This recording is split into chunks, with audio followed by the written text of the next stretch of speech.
Any minute, I'm gonna momento. put my Hi, everybody. coffee behind us. If any of you can hear us, hi. How's it going? Hello. Hello. Hello. Okay, I think we're ready to go. 8 o'clock. 5, 4.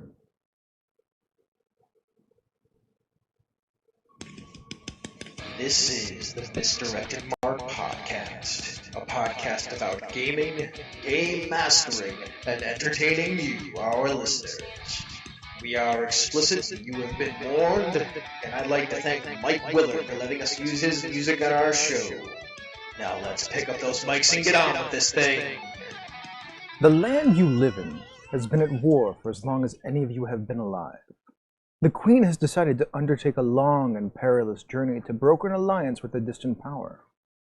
The Queen has chosen you, and only you, to be her retinue and accompany her on this journey. She chose you because she knows that you love her. A tale of love, a land in peril. We do this for the Queen. And with that, this is the 367th episode of the Misdirected Mark podcast. My name is Chris. My name is Phil. And I'm Old Man Logan. And tonight we're going to play For the Queen. We are. Little exploratory play of For the Queen.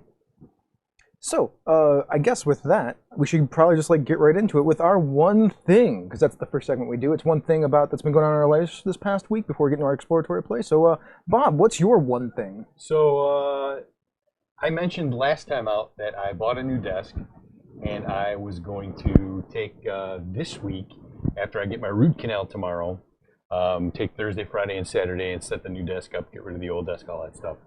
And Friday, this past Friday, after I got back from the chiropractor, I was like, you know what? It shouldn't take me more than 24 hours to get this all taken care of.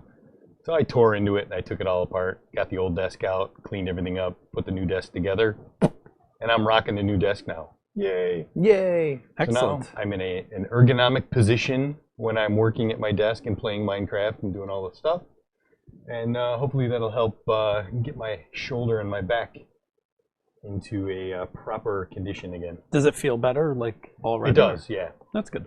Yeah, so. I mean, a good desk and chair goes a long, long way.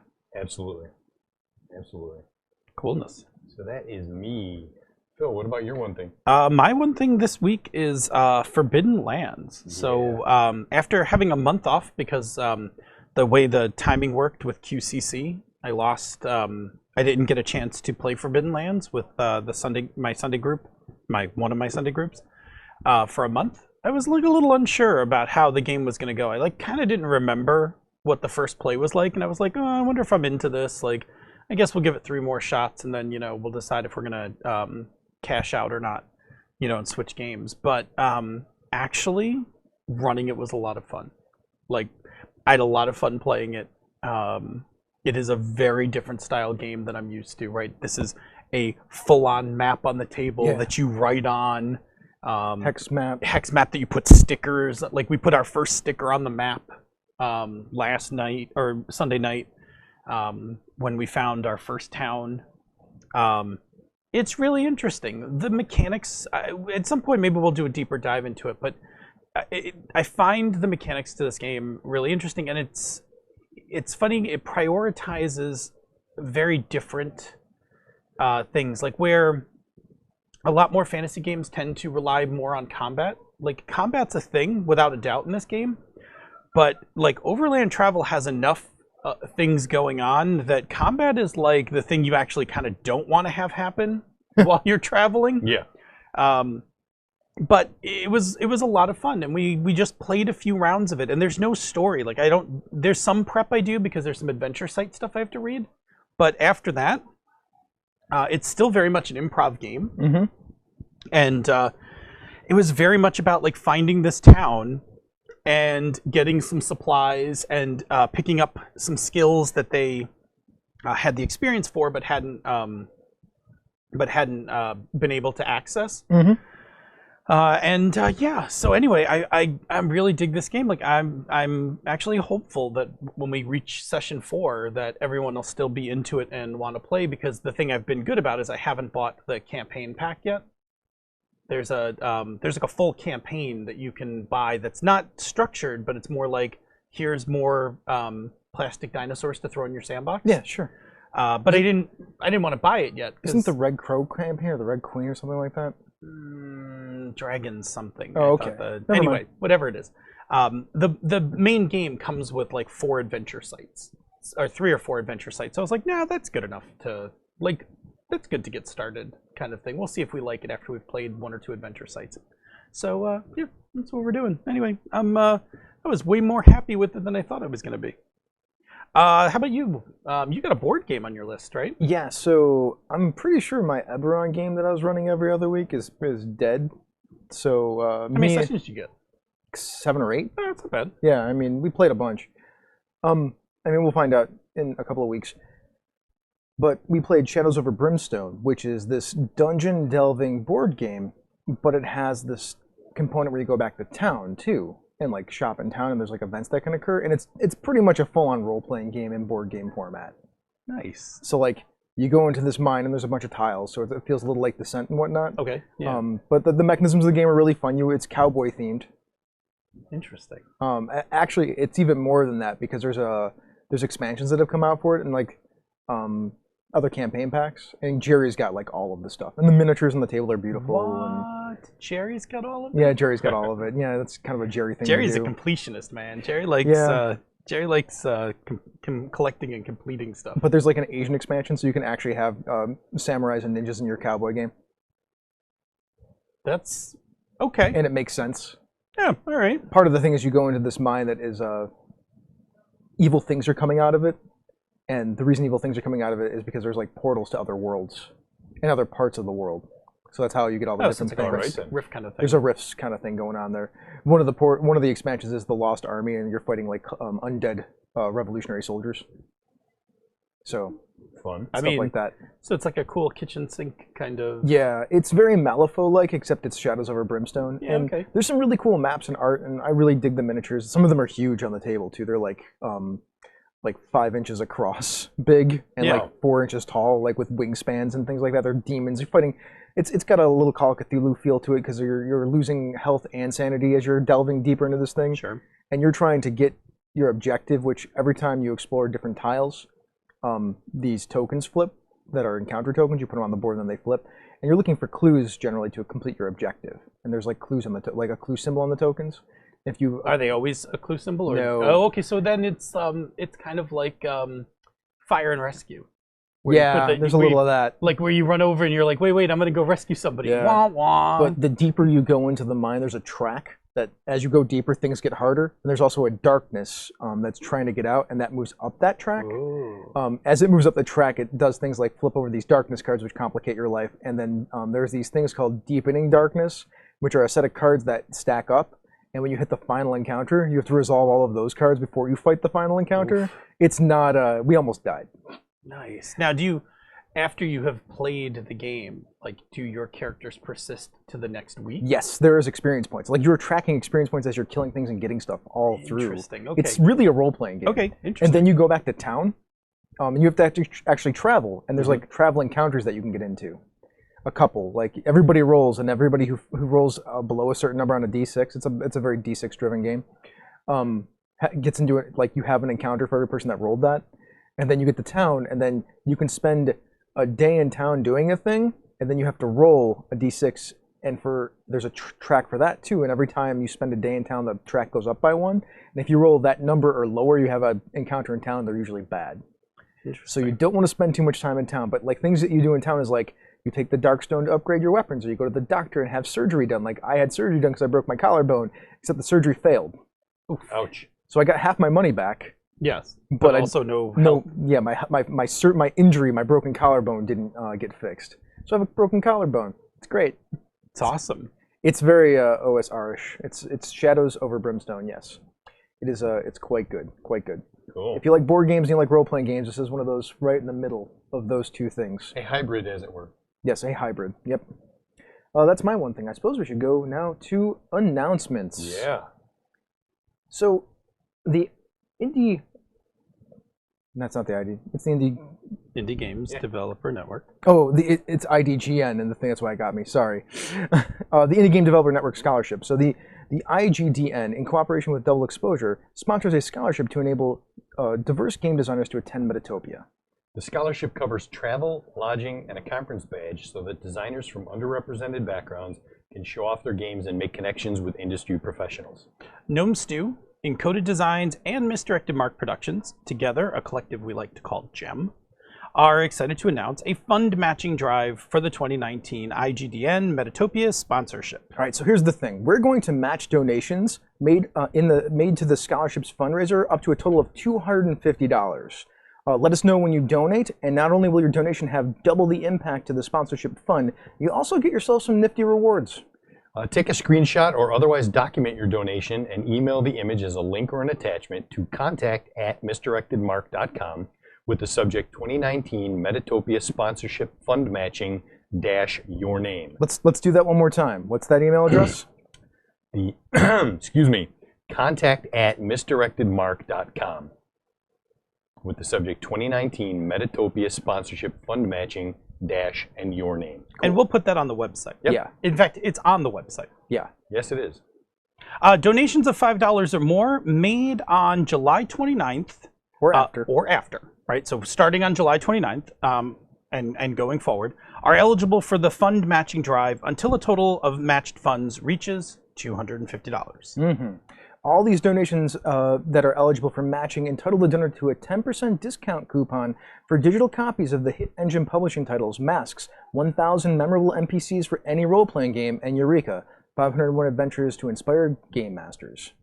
The match donor with the highest amount donated will receive a free digital copy of any one book from the Encoded Designs catalog, including the engine publishing titles. Mm-hmm. All prizes will be awarded via email after the drive has completed. I know this because I'll be doing it. I will be sending you your coupons, and for that one donor, we'll have a quick chat by email, and then I will send you a link for whatever you want, whatever it is you want. Mm-hmm. Anything. I mean, if you don't have a copy of Iron Edda, if you want Avalon, the Book of the Trask, like whatever it is. Whatever it is. Yep, one book right out of the catalog. Just send it to you, and that's in PDF. And it's all for a good cause. It's an extremely good cause. There have been so many game designers that have gotten to go to Metatopia because of this. And the way I put it on Twitter is, think of it this way: one of these game designers could be on the verge of creating your favorite game, and if you get them to Metatopia, they're that much closer to putting that game out in the world. So, by all means, if you have the means to, please support the scholarship. It goes a long way, and Metatopia really is it really is quite an experience for game designers. Absolutely. You've been. I've been as well. So, all right. Next thing, we have forums. They're live. Yeah. You can get there by going to forum.misdirectedmark.com. We're all down there. Like, I know all three of us are on there, right? Yeah, I now have it open as one of my tabs at work. Like when I open up, like when I open up my browser now, it's a permanent tab. I mostly get emails when things pop up, but I have it on all my devices now too as like a bookmark, so I tend to open it up too. I still have to set my preferences so that I get notified when stuff happens. Yeah, I don't always get notified when stuff happens. That's not how it quite works. Yeah. Like you have to be in a thread that you started or are a part of, I think, and then you can get emails. Yeah. That's how that works. But yeah, go sign up. There's a bunch of us in there already. It's pretty nice. Rob did a wonderful job. It is what you call it. It's awesome. It reminds me of my heyday of forums. And we used to host a forum for our friend group. So I'm quite familiar with that interface. You know, we should now, so that we have the forums, we should restart the one interesting topic of the week thing we used to do. Yeah, I mean, I think there's a bunch of things. Like we talked about it tonight at dinner, and I need to talk to Rob about it. But I wouldn't mind opening a encoded. Yeah, area? An encoded section at the bottom where we can just list all the products and people can comment, talk about. Yeah, absolutely. See what they might want for support for those games. Exactly. That we might be able to provide. Yep. Yeah, but I mean, just for Misdirected Mark, we used to do that thing where we try to do like one discussion topic a week. Like, we should probably start doing that again. Yep, we need to probably get back in that rotation. Although I think we can go bigger and try to get like the network to help. Like, it doesn't have to be just the three. Correct. I agree. Like, yeah. And it shouldn't just be the three of us. Like, we have so many other voices on the network. It is a network. Yep. Like, and more so now than ever. Yeah, absolutely. All right. Good stuffs. Thank you, Rob, for all your hard work. Yes, absolutely. Rob Abrazato deserves major kudos for putting it all together. It's Well, really he is the good. chief for a reason. Yep. Which, by the way, if you want to find out the information, like you needed that email address again, there's a post on the forum. Yep. Pinned to the top of the forums as well regarding the scholarship fund. Go to the forums. Go to the forums. All right. We should get Chris to do some shelfies, obviously. Oh yeah, people want to see your shelves back there. Obviously, notice the wooden Misdirected Mark symbol that we have. By the way, if you're listening to this in podcast form, we record live on Twitch every Tuesday evening at 8 p.m. Eastern. Usually we say it at the end of the show, but we're going to say it now because we never say it early. Absolutely. Well, there we go. That's our announcements for the day. That's our one thing. I suppose we should get into the game room. You ready for this? Game room. Wait, let me get the key. It's been a little while since we've been in here. Let me just. Okay, and let me crack open the doors. Ready? Yep. Here we go. Here we go. Welcome to the game.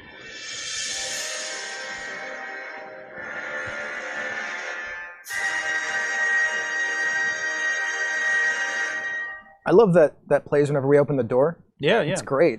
Epic bumper is epic. Epic bumper is epic. Yeah. Thank you, Todd Crapper. Thank you once again, Todd Crapper. Go check out the tower. Yeah. Cool. All right. Last month at Origins, we were able to get our hands on a copy of For the Queen, a story game by the wonderful and brilliant designer Alex Roberts, who is the Diana Jones nominated game designer Alex Roberts. Right?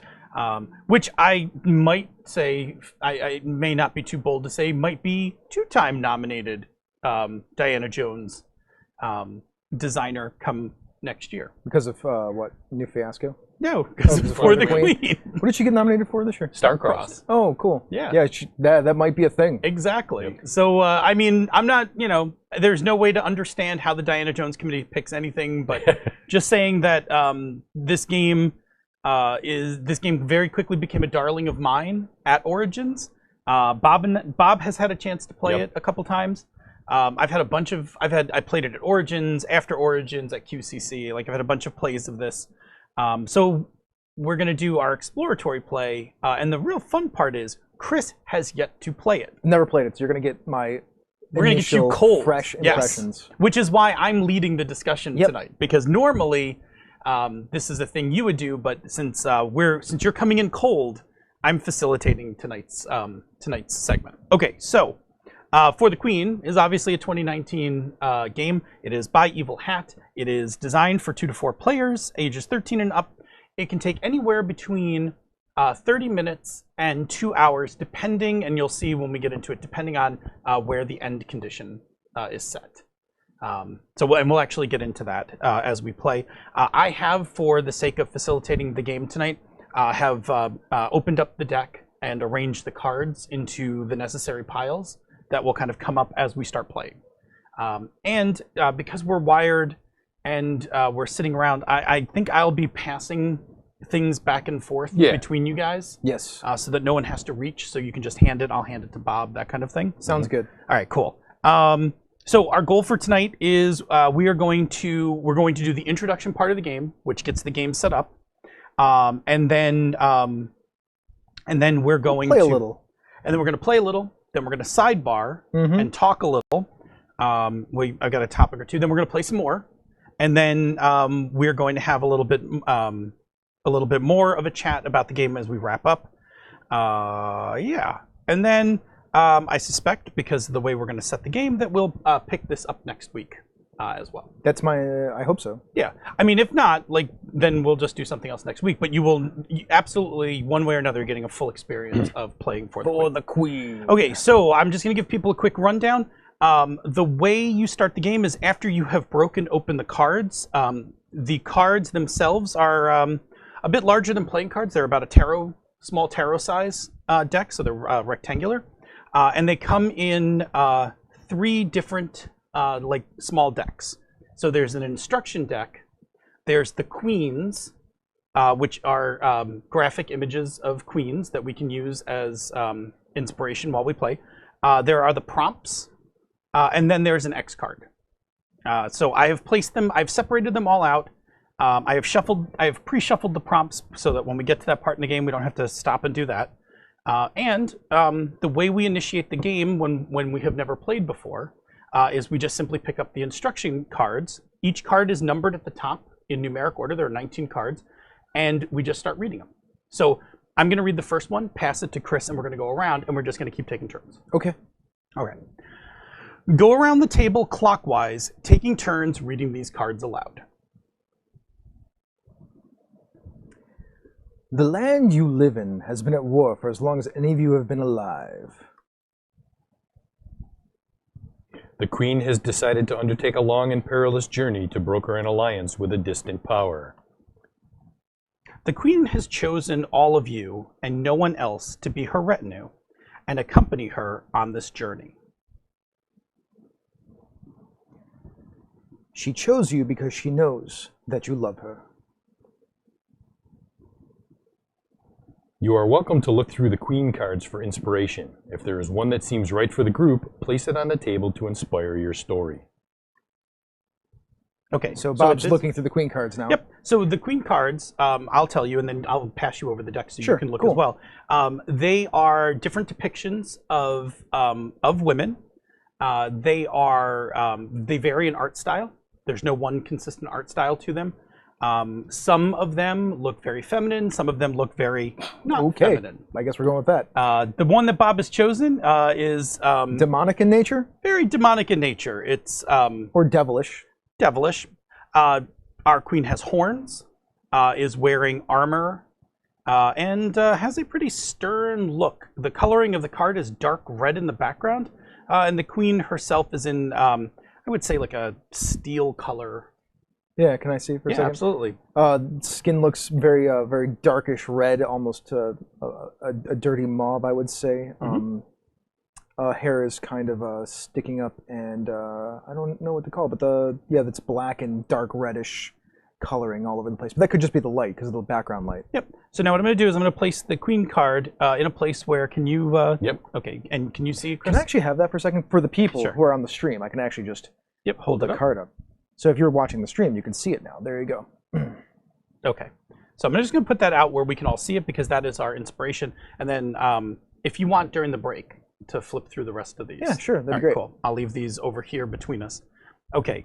So that was you just read, Yep. right, Bob? All right. It's funny, Senda's a little behind, of course, because everybody's a little bit behind. And I said, and she said, show us on the cameras. As soon as I showed her on the cameras. Okay.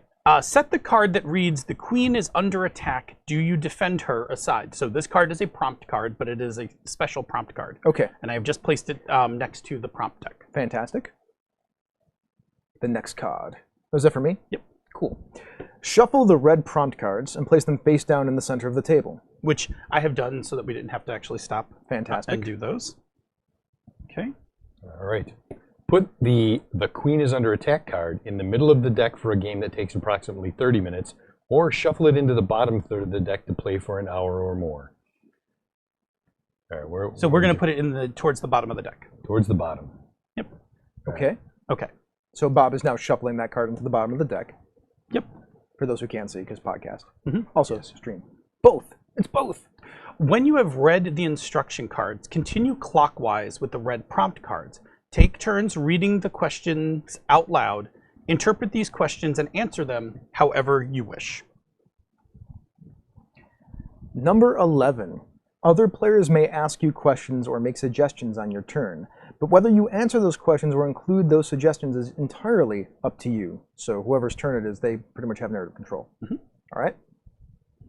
I only mentioned 11 because we're halfway through. Yep. Yes.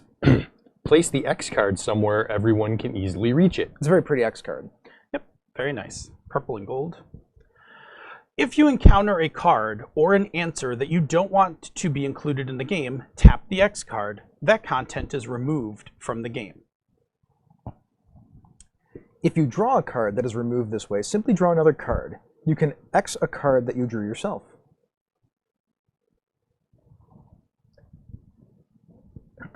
You can also pass on your turn. To do so, give the prompt card you drew to the next player and say, "I'd like to hear your answer to this question." A prompt card can be passed around the table until someone applies the X card to it. Continue answering, passing, and Xing questions until the Queen is under attack card is drawn. Each player should answer that question in turn, and then the game is over. Whoever wants to can draw the first prompt card. So I'm going to now take these cards and move them off to the side. Uh-huh. And we have the first prompt card. Are you okay if I just grab the first one? Yeah, absolutely. Okay. All right, so the first prompt card. What do you do to disappoint the Queen on this journey? So you're asking me, right? Nope, Or nope. we're asking you. Yep. Yes. Okay. So I'm reading this. I read this card aloud to all of you, but this card is pointed towards me. I am not enthusiastic about this trip. I have come, of course, because the Queen has asked me, but in also my because you love her, right? and because I love her. But in my heart of hearts, I think this trip is a folly, and I have accidentally let that slip. Who are we going to see? Well, we're going to a faraway land. Yes. To broker. So that's so far what we know. Yeah, that's why I asked you. Like, where, Yeah. why? I mean, you obviously think this is folly. Like, who are we going to see that makes it folly? We are going to see so we're not going to see our enemy. We're going to see a very powerful ally. Okay. Somebody who's actually far more powerful than we are. Mm-hmm. And that doesn't actually really need us. They're not under threat from the enemy. So my concerns about this are that we are coming to see them in what I feel is at a disadvantage. Like, we're going to get taken advantage in this deal. I see. Am I just allowed to keep asking questions? Yeah. Because I could ask 100 questions based on that. You're going to learn to balance that, Yeah. depending on how long you want this game to be. But yes, absolutely, you can absolutely do that. Do you have anything before I ask another question? No, go ahead. So, who's the actual enemy then that is not actually at war with this very powerful ally?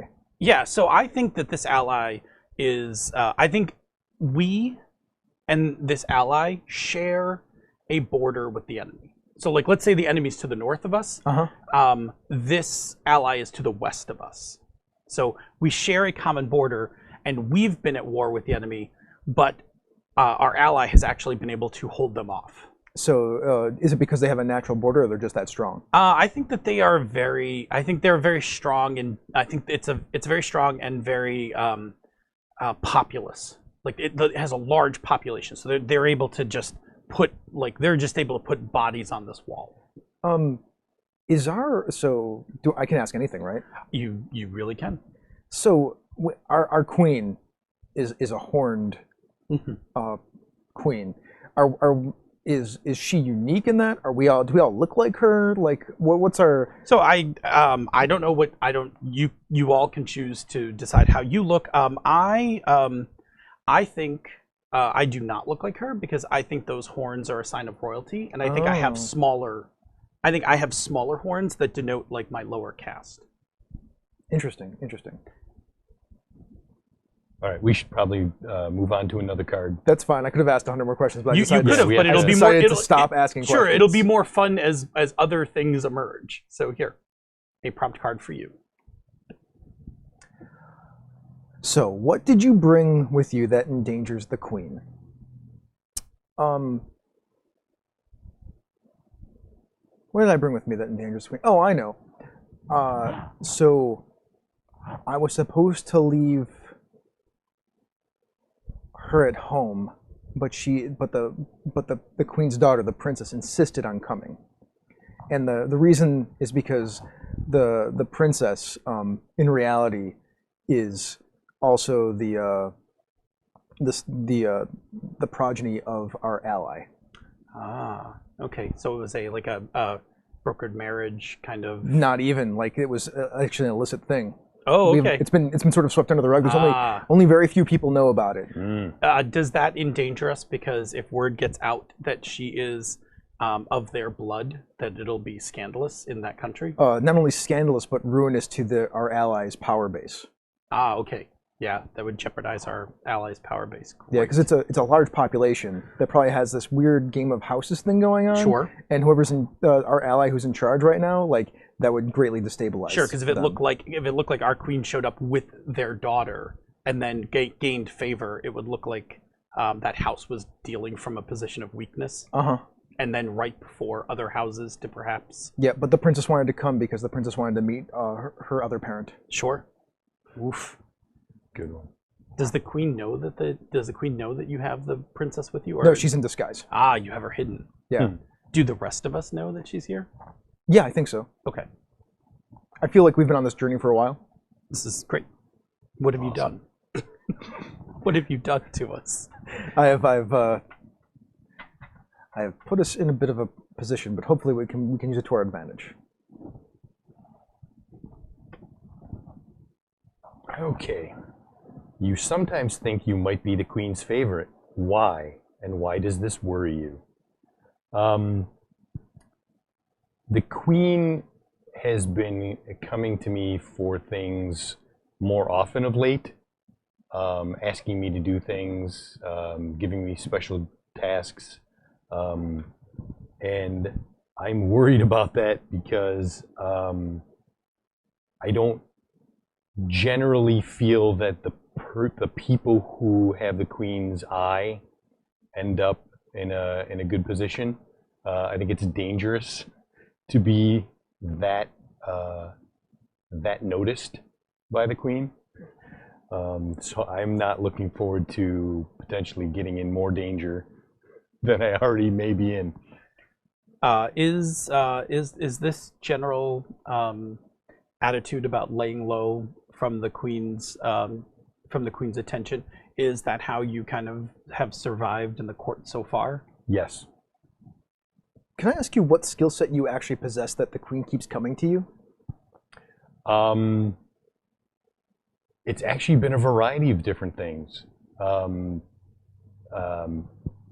Messenger work, the occasional mundane task, a couple of clandestine, let's say, how to put it, and I can't think of the phrase, but we'll call it eliminations. Oh, sure. You mean assassinations? Sure, yes. I have done a little of that too.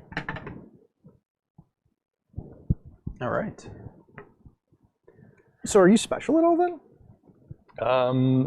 I don't feel like I'm special. I mean, I have a variety of skills, and apparently the queen thinks that they're useful. All right. Next card. What did you bring with you to protect the queen? I have brought with us a gift that was gifted to the queen's mother a generation ago from at that time the ruler of the land that we're traveling to, and it was like a gesture of friendship.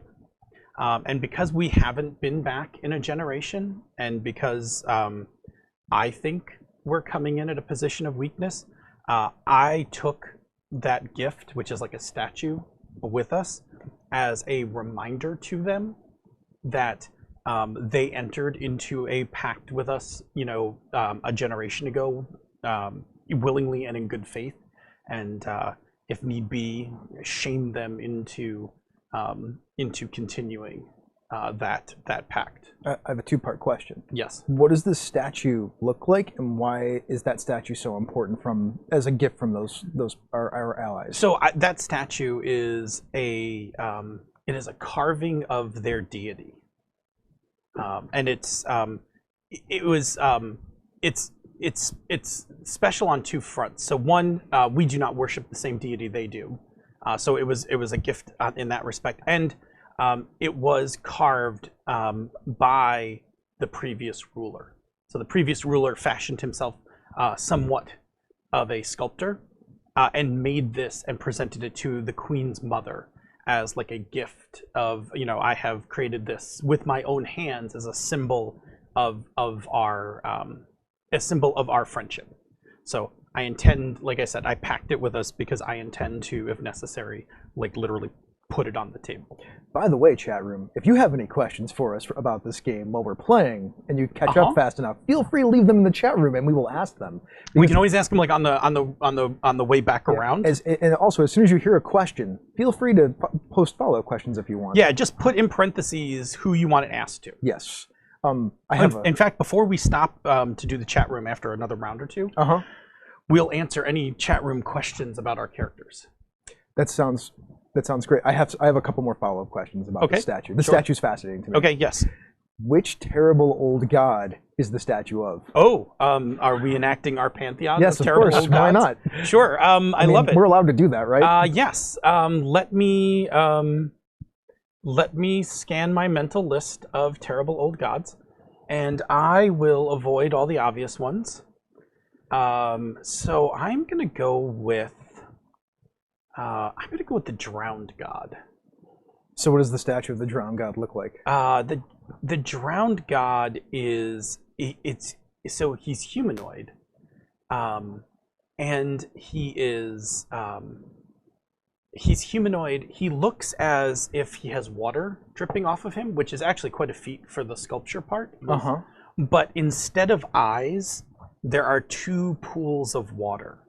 Because of all the sorrow. Yes, like he just like the eye sockets are there, but instead of having like round eyes, each one is like a hollow basin that contains like a little ripple of water. Are those the pools of sorrow, of sorrow and loss? Yes, yeah. So the drowned god, because while we are landlocked, their country has a ocean.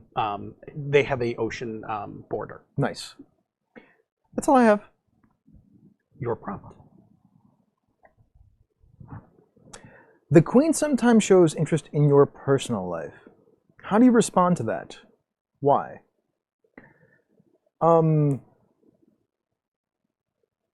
So, I am often very gracious to the Queen because I love her. Not like that. She is my best friend.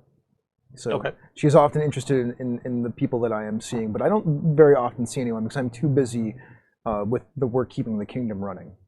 So what exactly do you do to keep the kingdom running? Oh, I'm the major domo. I handle all of her appointments. I handle all the people coming in and out. Okay.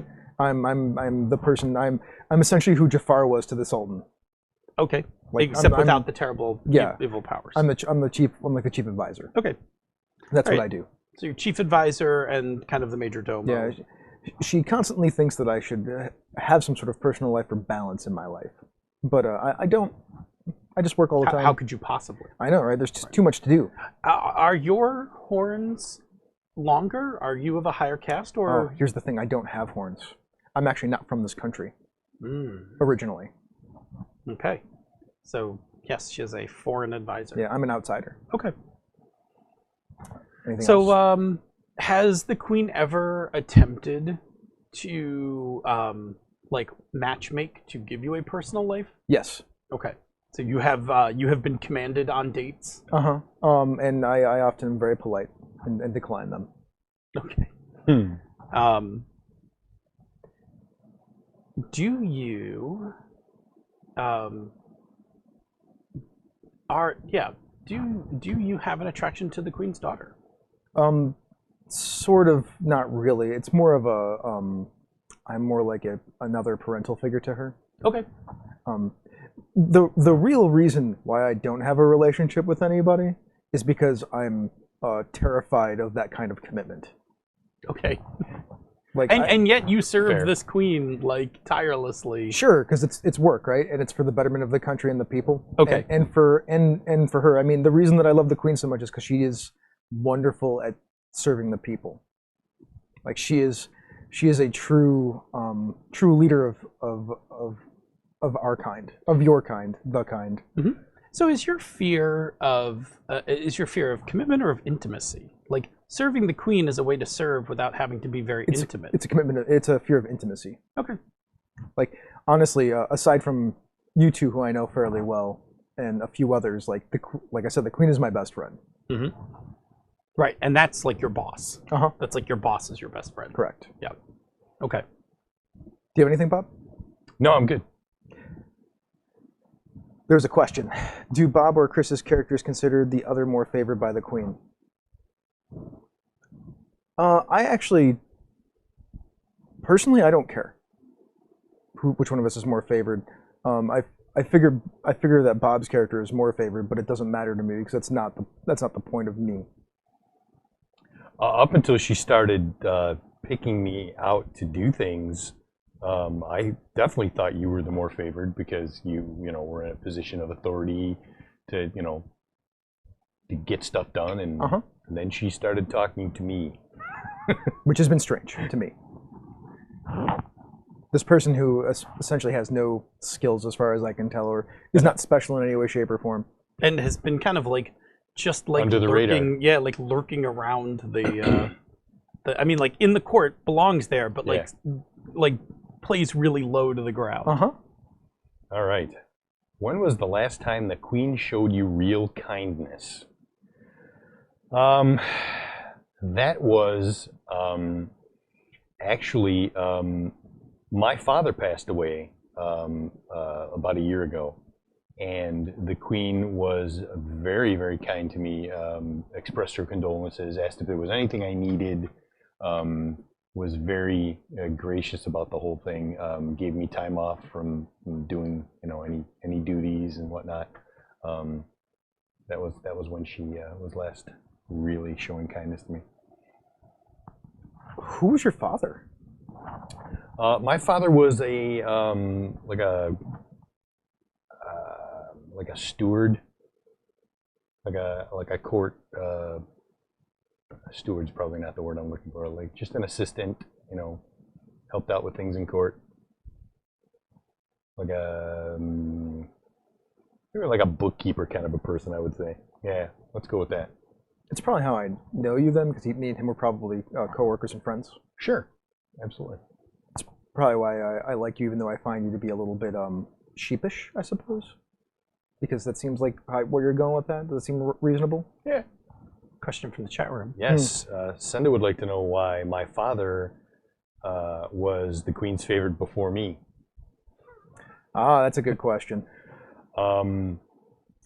Little did most people know, my father was actually a very skilled assassin who was undercover as a bookkeeper, clerk person in the court, and he used to do like all the dirty work. So were you trained by your father? No, actually. Oh. I did not. I knew of my father's abilities, but he never wanted that for me. He wanted me to explore other things in life. I just have a natural aptitude for certain things. Do you think the Queen's trying to groom you to replace him? I've been getting that impression, which is one of the reasons why I'm worried, because that's not really where I wanted to be. You got anything else, Phil? No. All right, let's go. Do you want to, timing-wise? Yeah, we should take a break. Why not? Do we want to do a break now, or do we want to do one more round? What time is it? I have no idea what time it actually It is 8:42. I mean, we can take a break now. Okay. It seems like a reasonable time to take a Cool. break. So cool. I want a sidebar. And the topic I wanted to bring up on the sidebar was onboarding for games. Sure. So I have a particular fondness about this game, and one of my fondnesses about this game is the onboarding for this game. So I thought that we could actually take a few moments to talk about that. Sure. In general, what I mean by onboarding is the ability to get into the game from basically being cold, like we're gonna sit down and play for the Queen, to playing for the Queen. Right. So different games do this in different ways, and I think that one of the things this game does exceedingly well is onboarding. So, having not played it before, what are your impressions? So the mechanisms of this game are ridiculously simple, right? Sure. Which means that it is perfectly ripe to take 20 cards to pass around the table, right, to instruct the game. Sure. Now, that being said, this is brilliant, right? Like, because you can do that, first off, you're passing the cards around. Yep. So everyone's reading and engaged with the blurring process. Yeah. Mm-hmm. That's pretty brilliant. The instructions per card are like 30 words or less. Yeah. That's super simple. The procedures for getting set up and started it's pull a card out of the deck. Yeah. I mean, I think that was it. And then, shuffle the deck, right? Shuffle the length of deck. game. So pick a queen. Yeah. Shuffle. Pick a queen. Shuffle the deck. Insert the queen is under attack card. And then the procedural parts about how the X card worked, how we could ask questions, and a thing about if a card about passing cards, because we haven't done that, but you can pass cards. Yeah. So like I could take a card and pass it to somebody else. Yeah, like you could look at it and be like, "Oh, I'd like to hear your answer for this." Yeah, because I think it'd be better for you. Yeah, like it's good once you start establishing the characters, which I still don't know a lot about us. I know some about us now. I know some about Bob. I know some about. I know nothing about you. Yeah. Which I will get to at some point. I will be honest. At this point, neither do I. Yeah. And we'll talk. And that's a topic I've saved for the end of this discussion for tonight. Is to talk about emergent play. Yeah. But for now, the thing I want to bring up is I think that onboarding can really make or break this style of game, because one of the things I really liked when I played this at Origins was I went and picked up my copy, and we came back to base camp, and Schmitty was like, "Let's play For the Queen," and I was like, "Oh, I haven't played it yet. I haven't read the rules or anything." And Schmitty was like, "Nonsense! You don't need to do any of that. Yep. Like, here, get some people." Like, and Schmitty did exactly what I did. Like, just broke up the decks and picked up the instructions, and we were playing. And that is like 15 minutes. Like, not even 15 minutes. From the time we got to base camp, within like less than 10 minutes, we were starting to play. Yeah. We were starting to play this game from nothing. Yeah. Like from taking it off the shelf, essentially. Yeah. I have one nitpick about that, and it's just me. Yeah. I don't know if anybody else feels this way, but every time I've played this game, the people who were basically teaching me the game, quote unquote, had already done all the things that the cards tell you to do as you're passing around the cards. To me, hand the cards out, pass them around, and as you read the cards, you do the things. Now, for this, we kind of wanted to streamline it a little bit because we didn't want to take too much time. Didn't we just do everything with the cards? Pretty much in order? The only thing we didn't do was shuffle the prompt deck. Yeah. And I just shuffled it. But like all the stuff, like place the X card on the table and then do this. Actually, he picked up and then put it back down. Well, my point is, I came to each session of this game that I played prior to this, and the stuff was laid out on the table. Everything was broken down already. The X card, like following the thing, I was like, well, we already did this. We got to the thing on the card and it was already done. Right now, and to me, that's. I would rather learn the game, especially the way this game is configured. I would rather learn the game by doing what the cards say. Yeah, absolutely. I mean, I think that's the purpose of the cards, which is why the only thing I did was shuffle the deck, because I thought that would be boring on the mics. Yeah, obviously. But the queen cards I placed face down, right? No one picked through those. And I pulled out because it's always out. I never leave it in the deck. Is the queen is under attack card? I always set that one out from the other cards to find it quicker. And then, yeah. So, no, I agree with you. Now, I will say that in subsequent plays, I don't think you need to read the instructions. Right? Like, if I was going to play this again with a group of people who've played it, I would be like, hey, somebody pick a queen. Oh, let's go. Hey, somebody put the attack card in the deck. Yeah, let's go. And let's, and there's the X card, let's go. This game has got nothing as far as rules go. Yeah. It's very simple, yeah, right? It's very simple. It's absolutely positively a story game. It's wonderful. Oh, yeah. And yeah, it relies on emergent play, right, and leading questions. Yeah, the first thing I thought is where's the now we can get some skins for some different things. Oh yeah. Like I think we've all had that moment already. I assume in the works, probably coming out sometime in the next 6 months, is the space opera version of this game. Sure. Or the space opera prompt cards for this game. Sure. Because then you can do the Star Wars thing. See, the thing and the thing I would love to see is like now either on drive-through cards or somewhere else. Is the ability to just buy more cards, like more prompts, more queens. Yeah, except from a business point of view, I don't know if they would do that. I think it'd just be better for them to just they'll just release a bonus pack. Yeah, bonus packs. But without a doubt, the expandability of this game and the skinability of this game. Yeah. There was a comment about how you develop your characters as you answer the questions. That's obvious. I mean, I totally got that. Like, yep. I mean, part of the game for me has been to find out about my character and then Bob's, and eventually I'll get to Phil's. Yep. Because no one's asked those questions yet, because I'm curious. Right, and and that's what I'm curious about. right, Yeah. and I will say that one of the things that I have done in all my plays of this is I don't think too hard about who my character is until I see some more questions, and then usually some question along the way makes me in answering a question suddenly I'll be like, oh, that's what I do. Yeah, I mean, like, I'm wondering why you grabbed the statue or even had access to it. Correct. Yeah. I have rough ideas in my head, and if prompted, I probably use them. But if the cards come up differently, I will chuck them. I want to save a little bit more of that. Again, I want to push that towards the end of the segment. But back to really quick about onboarding and introductions.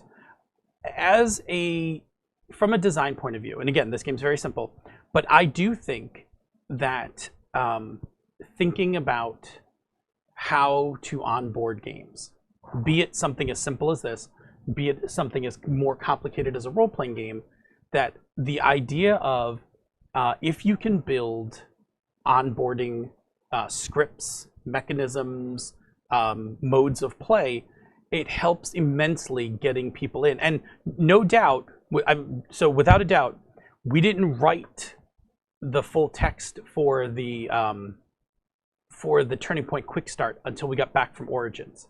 And that's why the Turning Point Quick Start Is the way it is. And it's brilliant. Well, it's derivatively I'm just going to brilliant. say it. Yeah, it's derivatively brilliant. Yeah, I mean, inspired by this, I very much, I very much wanted that kind of experience because that onboarding is so critical.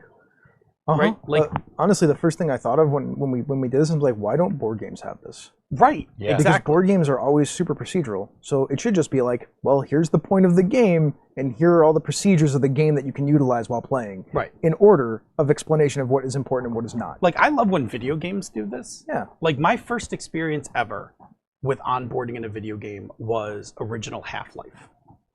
So I don't know if you ever played original Half-Life. So original Half-Life opens, and it's a first-person shooter. You're on a trolley. You're like in a little train, traveling across Black Mesa, which is this like Area 51 thing, and the game is telling you stuff all about like the setting and stuff. And you can walk around and look around on the train. You can't go anywhere because you're on a train, right? But you can look out the window and see stuff. And when the train arrives, like you have to go put on your suit, and then they like, well, let's take a walk through for your suit. Some fireworks. Sure. Let's take a walkthrough for your suit, and they like get you used to the controls and stuff, and then they get the game going. So I think onboarding is a place that we are not, as designers, spending a lot of time, and I think it is.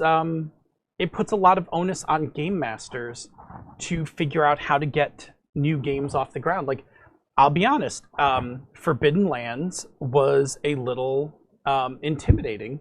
Yeah. And I made up my own, I made up my own system. Well, I didn't make an onboarding system, but I made my first little adventure and kept it really small.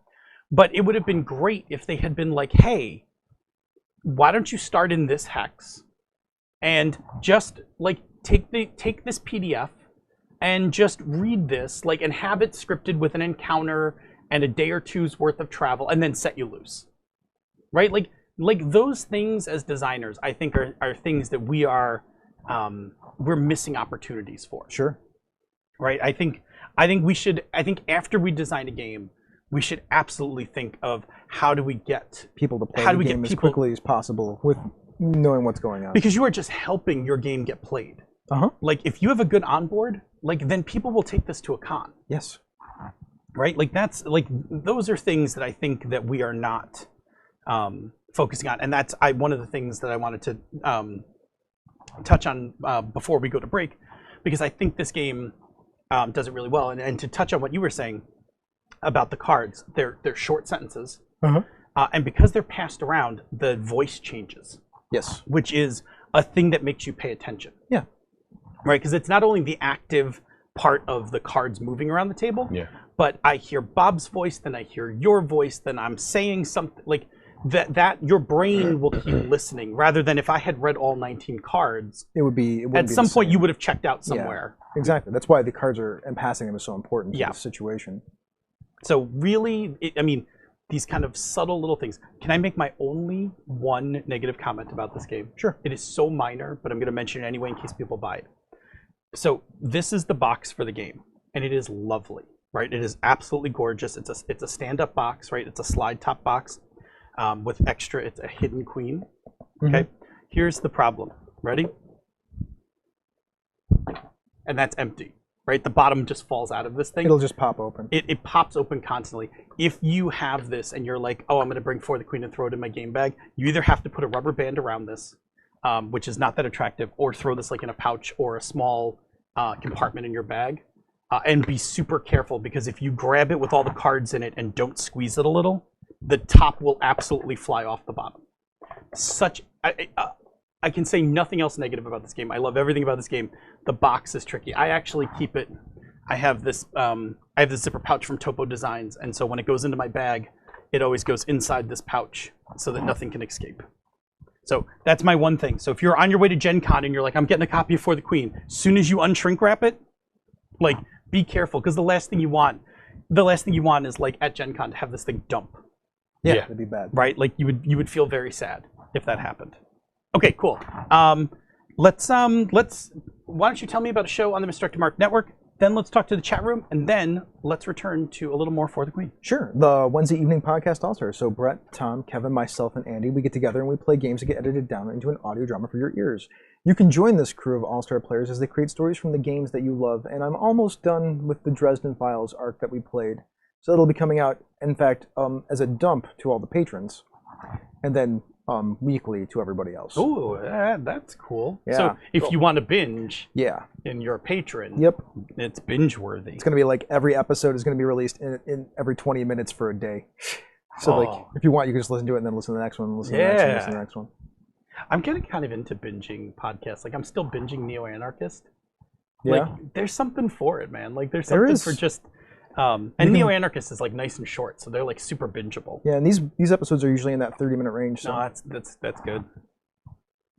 Cool. Sorry, Kevin Lovecraft in the chat room. He's like, "We're a dump, Andy. Andy, we're a dump." That's some good Kevin Lovecraft humor right there.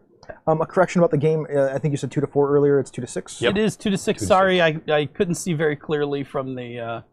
I was reading the back of the box from a little bit of a distance. My apologies. I think we had a couple of questions in the chat room for us about the game. Do we want to answer those now, or do we want to get back into play first? No, let's see what the chat room's got. Yeah, Avi asked me why I think the Queen needs to make such extensive use of assassination.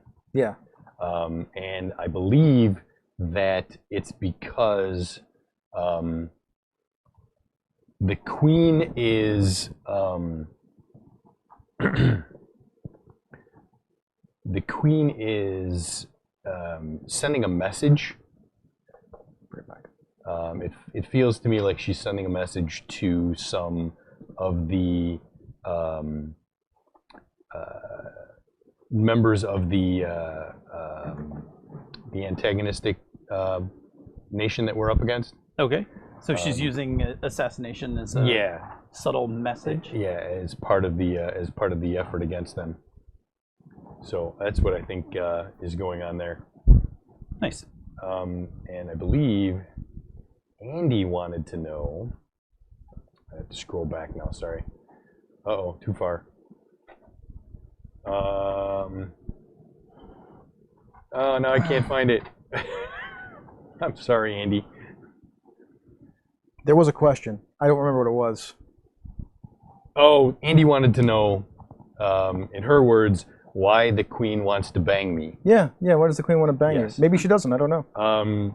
I think the Queen is potentially looking at me, knowing what she knows about my father. Mm-hmm. I think there's something about his lineage that she finds interesting, in a way that having progeny from that line could be useful. Okay.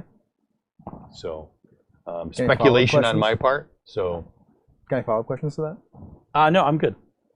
All right. Why the Queen wants to bang him is none of my business. Fair enough. All right. Cool. And who had the last question? I think you did. When was the last time the Queen? Yep. Oof. We've not gone through a lot of cards. We have Next. not gone through a lot of cards? No. No. All right, Phil's up. Okay. What is something you do for the royal family that has prepared you well for this journey? So now a little bit about my background. Yay! I am the court historian. Ah! So the thing that I do for the royal family is that I am part of a line of people who have recorded and keep documented the history of the court and its rulers.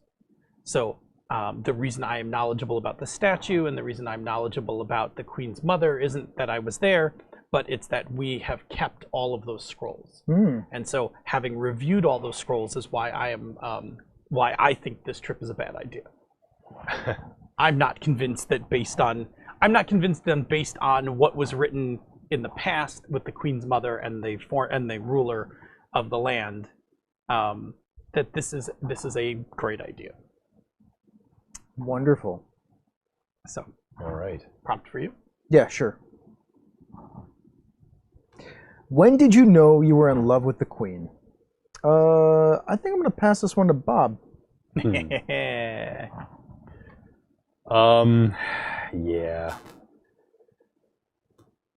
Honestly, it was the first time I met her.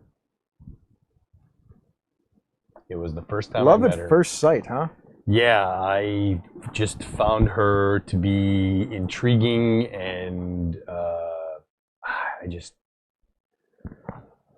Were you in public? Were you in private? It was semi-private. I was with my father, assisting him with something, like carrying some junk for him as he was going about a task in court. Is the Queen a contemporary of your father, or is she more your age? No, I would say she's probably a contemporary of my father. Okay, yeah. So she's older than you. Yes. Excellent. Okay, so that was Chris passed. Mm-hmm. So you answered. Mm-hmm. So I believe it goes. Is it Bob's or is it me? Oh. Is it Bob's or is it you? You know, this is honestly one of those parts where I. Well, now we're going to find out, right? So I did that on purpose. Yeah. Just to, one, No, it's it was a good. better question. All for of the Bob, too, times then that we can find out. I've played it before, we've always just gone to the next person in line. So because I read the card, Phil would go next. Right. Let's see. Place the X card. Draw a card. You can also pass on your turn. Do so. Give the prompt you drew to the next player. Yep. It actually doesn't say. So you should just draw. Okay. Fair enough. When did you know you would never forgive the Queen, and why? I knew I would never forgive the Queen when she made us burn a scroll. Ooh, what was on that scroll? There was a time when our enemy came to our land and attempted to negotiate a ceasefire, not a peace, but just a ceasefire with the Queen. And the Queen grew very angry, said a number of things that were a bit beneath her station, and then cast him out from the kingdom. And of course, we chronicled all of it. But then she demanded, and the first time ever, she demanded to be given the scroll and for it to be destroyed. And we had never encountered this problem before, because no ruler had ever asked any of us to do that before. So it wasn't me personally, but our order turned over the scroll. And so the fact that she edited history is just something I can't forgive. Yet you still love her. I mean, love's not perfect. It's true. Love's complicated. I agree. No, that's a good answer. Thanks. Prompt? Yeah, I'll take a card. Thank you. All right, you were summoned to a private meeting with the Queen once. Why did you feel disappointed afterwards? So the private meeting that I was summoned to Oh, I know. So, as an advisor, I had drafted up a pretty effective plan with our war council to defend and then eventually invade and attack our enemy. And after explaining it to the queen and me having worked on this for months, she denied the plan for reasons that I don't understand still to this day. So that's why I was disappointed. Yeah, that makes sense. Do you think it would have brought an end to the war? I mean, I think it would have given us our best chance to defeat our enemy. And yet she wouldn't. Do you think she didn't understand it, or do you think she understood it and chose not to do it? I find it to be the latter because the queen is highly intelligent. Right. Yeah. Bob? All right. Oh. Uh-oh. The queen is responsible for the death of someone you loved. Who and what happened? Guess we know where that's going. Is it your dad? Was it your dad? Could it have been your dad? Was it somebody else? No, actually, it was my mother. Why did the queen have your mother put to death? She felt that she was taking too much of my father's attention. She wanted him to focus on his duties. So do you know that the queen had your mother killed? I suspect. Or was at least, did the queen have your mother killed? Or did your mother die? Let me jump to Andy's question from the chat room. Did the queen make my dad kill her? Yeah. Yes. Yes, Wow. she did. Did the queen make an excuse for why your dad had to kill her, or was it just like a fiat? Like, was it like your mother's a traitor, or was it just like your mother's dying today? My father never told me what the queen said to him. So do you know? I know he did it. Mm-hmm. I have no idea why, other than he was compelled to. How does that make you feel about your father? I'm very conflicted about him. And does your new position give you any insight on why he might have done it? It's one of the reasons why I'm very leery of this position that I've been pulled into. One of the reasons why I'm worried. So there was is there any other questions for Bob about this? Oh, yes. Is that why I didn't follow in his footsteps? That's part of.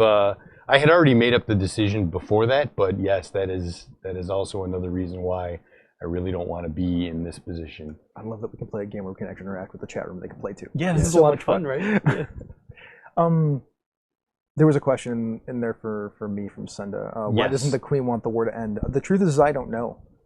I keep trying to find out. It's one of the things I want to know, but I don't know. It's a very disturbing thought. Yeah, like I don't know what's going on here in the background, what I'm missing. It would be fun to, just as an aside, it'd be fun to possibly at some point EP Turning Point with them as the psyche. Ooh, that'd be good. Ooh. Right? We should totally do that. I like Yeah. that idea. All right. Okay. Do we have any other more questions for Bob? No, I don't we're think I good. think that was enough I think killing information your for mom there. was. Kill I think your we got mom. enough out of that card. What promise did the queen make to you before this journey?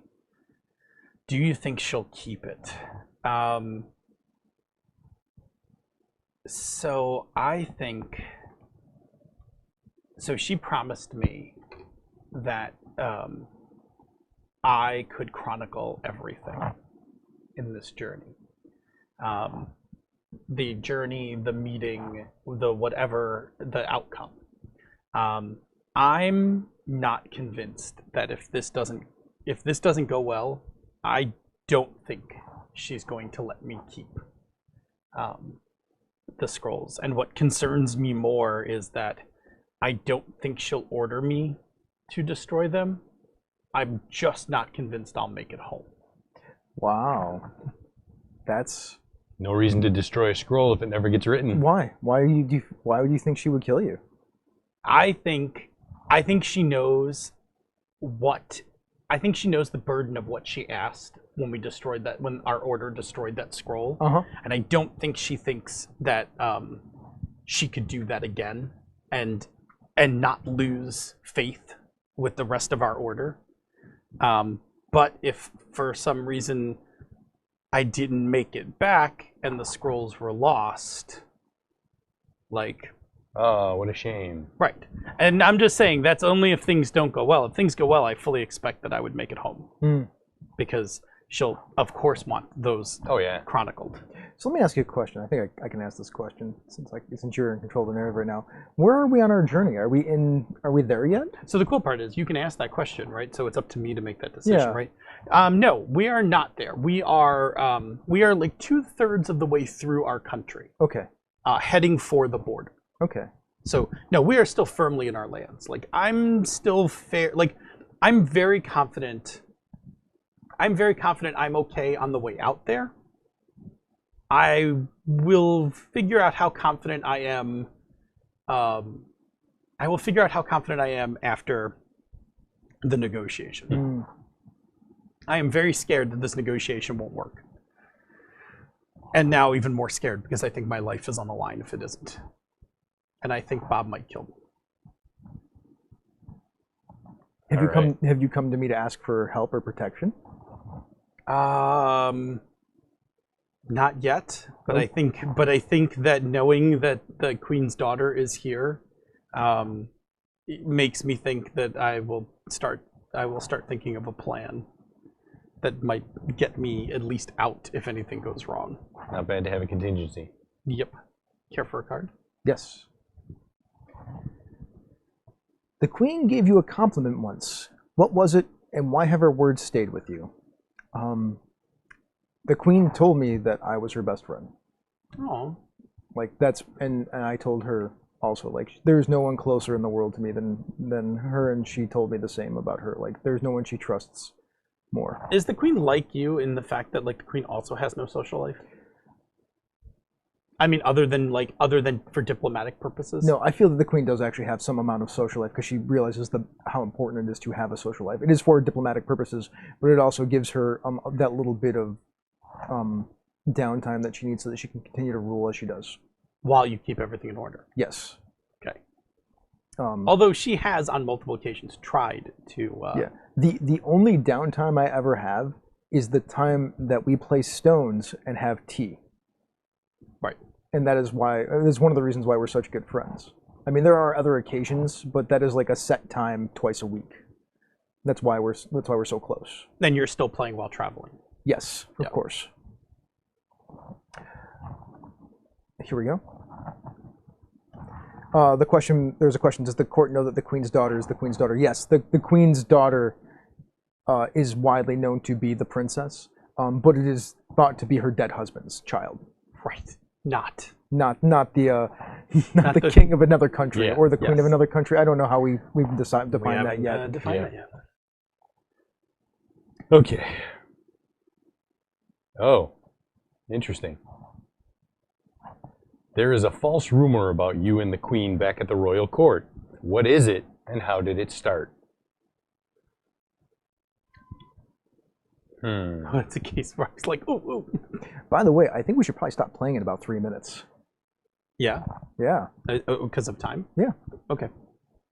So maybe one more round. Yeah. And then we'll do our wrap-up about this segment. Because by then it'll be almost 9:20, 9:30. Yes, and Tomes of Tomes was like part 1, and this is why it's part 1. Yes, because we're not even... Are we even halfway through the deck yet? Yeah.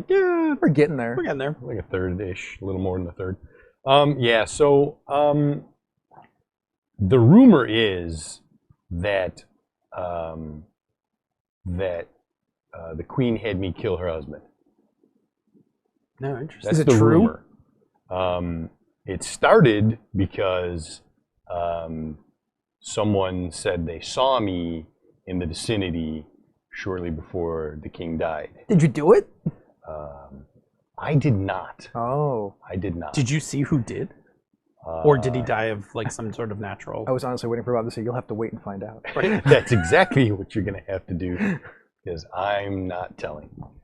I was expecting him to say that when I said, "Did you do it?" You'll have to wait and find out. All right, we're gonna do one more round, and then we're going to break out some more parts of the game. Yes. Okay. So last card for me for tonight. You suspect this journey isn't just about diplomatic negotiations. What else do you believe is going on and why? Oh, good question. I think so. I think I am more than certain we are doing this in part because she wants to see her lover. Interesting. That's very interesting. I think this could have been. I think this discussion treaty or whatever could have been done a number of ways. I don't think it needed an entire entourage to travel across country to go there, but she was very insistent about it. And I think that's, pretty much laid down for you. This is what's happening. Get me a scribe, get me, whomever. And I think I think she wants to see the ruler. Do you think that I also brought the princess on the queen's command in disguise to spring on the father? No, I think or the lover, the other parent. We haven't decided. No, I think I am inclined to believe the princess that she snuck on, because I think because we talked about her appearance being dangerous. I think another part of her appearance that is dangerous is that a blood child with this ruling house gives the queen a certain it makes that house vulnerable, but it does actually give the daughter more sway than the queen. Does the king or does the ruler of this other country know that they have a child? Oh, I don't think so. Oh, that's even better. I think they. I shouldn't say think. According to the scrolls, they had met years ago at another diplomatic retreat on the border. You mean like 17 years ago? Correct. They had met on a retreat at the border, and there were definitely times where they were alone together. And then shortly after, we all went back home. Oh my God! Did the king die because he found out that the queen had been unfaithful? I am not one to. The king was certainly alive. The king was on the throne when the queen attended this retreat at the border. From what the scrolls say, I was not there present for that. I was I was still a junior scribe and stocking scrolls in cabinets, but I have read all these scrolls. By the way, that question was from Andy from the chat room. Yes, such a good question. Yeah. So for sure. Okay, prompt card for you. Yes. Ooh, what makes the queen ugly in your eyes? I think the queen is far too promiscuous for her own good. Oof. And unethically so. Wow. I mean, coming from the person who is not intimate with anybody. Yeah. I mean, I understand the need for it. I'm just afraid of it. But I think the queen is too yeah, I think exactly what I said. She's too unethical in her relationship dealings. All right. A little bit prudish on that one, huh? Do you think is that a societal thing, or do you think that's just because of her position and the power that she inherently wields by being queen, that her being promiscuous creates? It's not the promiscuity that bothers me. It's the fact that she lies to a lot of people about it. Oh, okay. So it's not the fact that she's sleeping with people. It's that she's a bit unethical about how she's doing. Correct. Okay. All right. So, yeah. Okay. That makes more sense. I wasn't sure if you were going with a kind of a prudish approach or no. Oh, okay. She's being dangerous about this. Yeah. I mean, it's troubling because it's a problem for the kingdom in a lot of ways, and she's my friend, and I don't like seeing my friend being shitty. Yeah. Yeah. To people. Okay. I mean, this has resulted in a few people's deaths. I imagine. Sometimes secrets have to be kept. Sure. Also, a few people being deported. Yes. Senda would like to know if you think that she uses it for political gain. I think she has at times, because that's a tool in the toolbox, and I think that's okay. But there are other things that she has done that I find to just be kind of revolting. Gotcha. And not so much the sleeping with or the courting and that such, but what she's done to those people afterwards. But I get it. Sometimes, I mean, our level of horribleness that we can inflict on the world is commensurate to the amount of power that we wield. Yeah. Yep. I mean, for her, bumping somebody off is a thing, right? Like it's a tool in the toolbox, right? Correct. But doing it for the wrong reasons, Yeah. or for like petty reasons, Yeah. Cool. Not good. All right. Are we ending with me? Yeah. Yeah. Okay. Your last prompt. All right. Let's do this. You have a personal connection to the land you are currently traveling through. What makes you want to stay, and why don't you? This particular section of the kingdom is my home. It's the place where I grew up, and I would love to stay and not be the queen's personal go fetch it, Murder kill machine? people, whatever. you mean gopher/assassin? Gopher/assassin. A gopher assassin. Oh my. It's a totally different thing. I mean, is it really that big a deal? We have pandas, we have raccoons. Nope. Maxing that out. Sorry. Keep that tone. Yes. What? Yeah. So I would love to just go home and work on the farm or whatever, but I don't because, well, frankly, I'm in love with the queen. So even though I don't want to be doing the things that she's asking me to do, it keeps me there. And damn it, love is funny. Until you're dead. Until you're dead. Then it's nothing. All right. So that's end of part 1. Next week when we come back, we will continue on. And to preserve the deck, I'm just going to do the following. I'm going to take the instructions and the additional queens, and I'm going to put them between that and the prompts. And then I'm just going to put the X card and our queen on top. And then very carefully just put everything back in this whole thing. So I don't even get to know what happens with the queen comes under attack until next week. I have to wait a whole week to see how this game and this story plays out. It's a cliffhanger. Cool. Okay. Awesome. So the topic that I wanted to bring up for the end of our end of EP discussion for this segment. First of all, I wanted to ask you your general impressions. I think you shared some of them already about the game, but just overall, do you like it? Yeah, it's perfectly lovely. Okay, perfect. I didn't think you wouldn't. I was just curious about it. But the topic I wanted to bring up, which then again, I'm playing with you too. Yeah. So this game is highly dependent on the people that you're playing with. Yes. I mean, most games are, right? Yeah. I have had the fortune, I think, of every table that I've played this with, I have played with so many excellent people. I will say that I really upped my game after playing with Agatha. Oh, Agatha was amazing. Agatha was ruthless on questions, like really good, like just turn the knife kind of questions. And really kind of opened my eyes to, oh yeah, you should push a lot harder. Like you did a really good job right off the bat doing that. Mm-hmm. Like I've seen people who will ask like one or two small follow-ups. I got told not to, and I got sort of yelled at in the chat room, like, you just play the cards, Chris. I'm like, fine, I will stop asking questions. I actually disagree. One, it says you're allowed to ask whatever questions you want. Yes. Mm-hmm. It says it right in the instructions, and it's up to the player who you're asking whether they choose to want to answer them or not. Yeah. Yeah. So I think we were fine.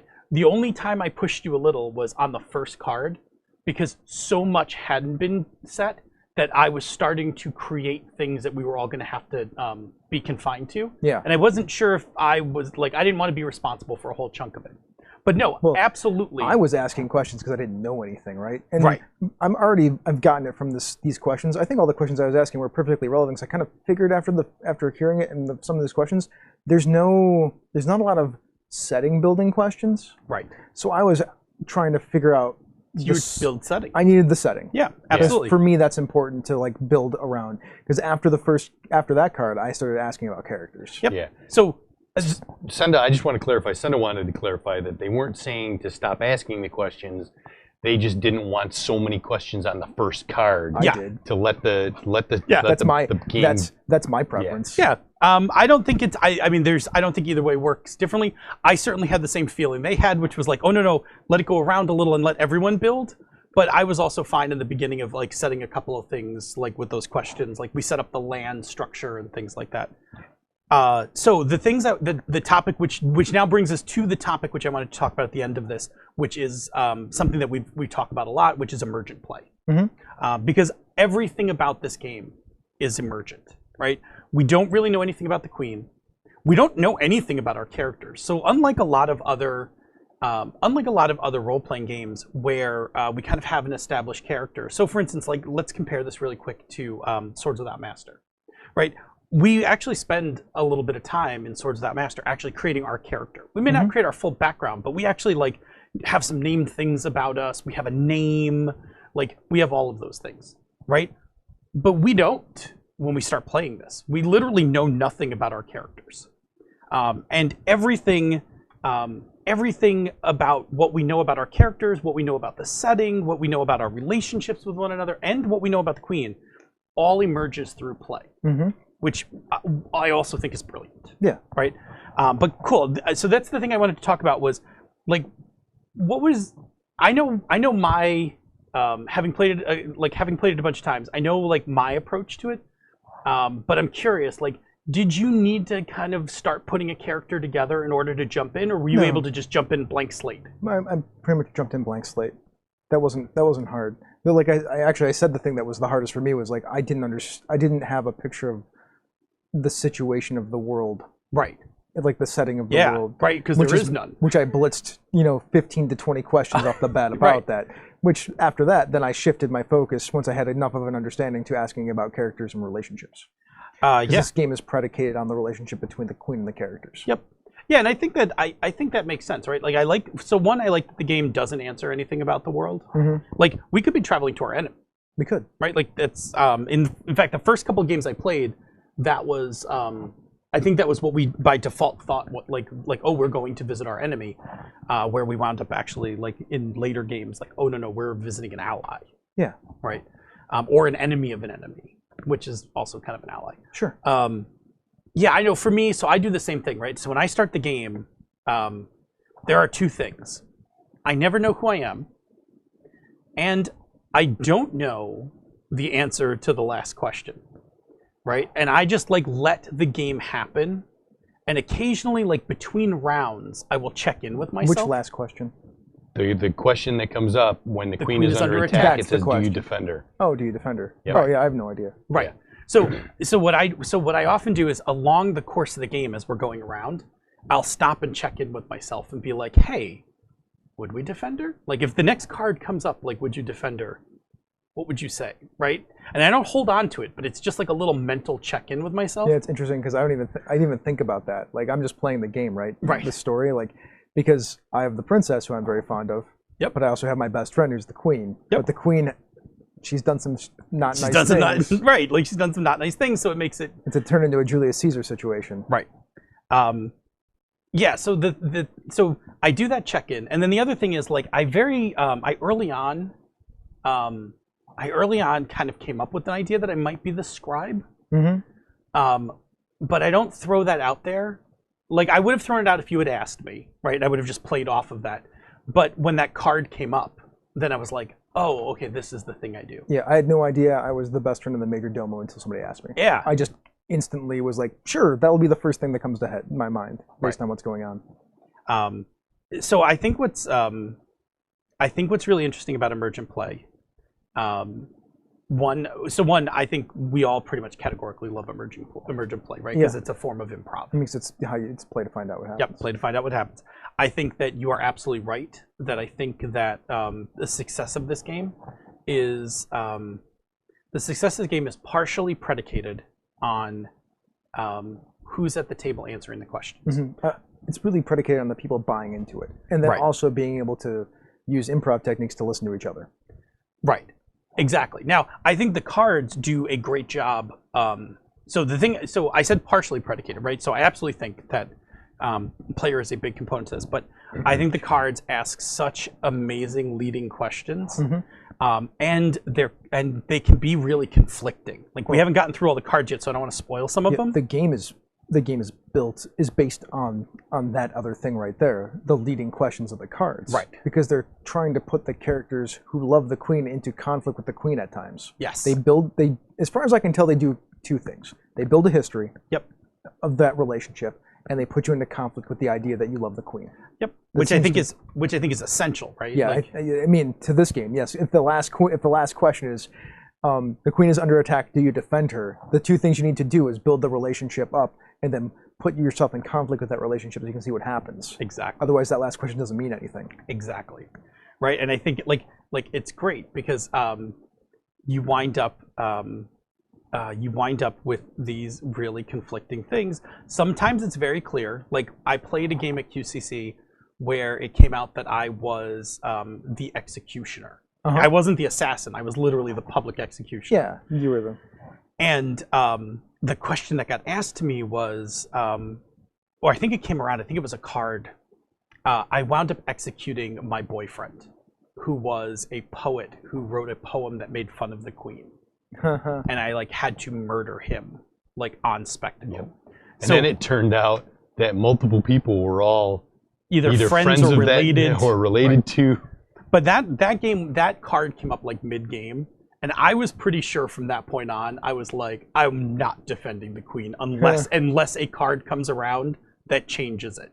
Right? Like I didn't hold on to it too tight, but I was like, I don't see a way past this where like I'm gonna come around. And there could have been, because it could have been like the kindness card, like whatever, but those cards did not come my way, and it was like pretty early on I was like, nope, like definitely not happening here. Yeah. For me right now, just to talk about it for a second, it's like I am the character who is the best friend, who is also like hardworking, diligent, with my queen who's brilliant, and Maya, also my best friend. Like we're really good friends. Also, she's got some shady things that go on in her life, including this daughter who I care about quite a bit as like a parental figure. Right. Who didn't have a father growing up because the king was already dead. I mean, right now for me, we think the king was already dead. It seems like the king was already dead. Right now for me, I think a lot hinges on this idea that if the negotiation doesn't go well, I think I'm like in it for myself. But if the negotiation goes well, like I'm gonna make it home. Not only that, but you get to do the thing that you want to do. Yeah, like I'm gonna make it home, keep the scrolls, tell the tale. Like, so there's a I am definitely like at a nice fulcrum point where it's like, well, I could go either way on this. Like if I'm really scared and this isn't gonna work. Bob's it's got the most dire one at the moment. Like, yeah, I've got an interesting position. She's a giant I'm in love morass. with her, and she's pulling me into the stuff I don't want to do, and lay on your parents on top of that. Right. Like, your parents are dead and in no small part because of her. Yep. Like, yeah, it's a mess.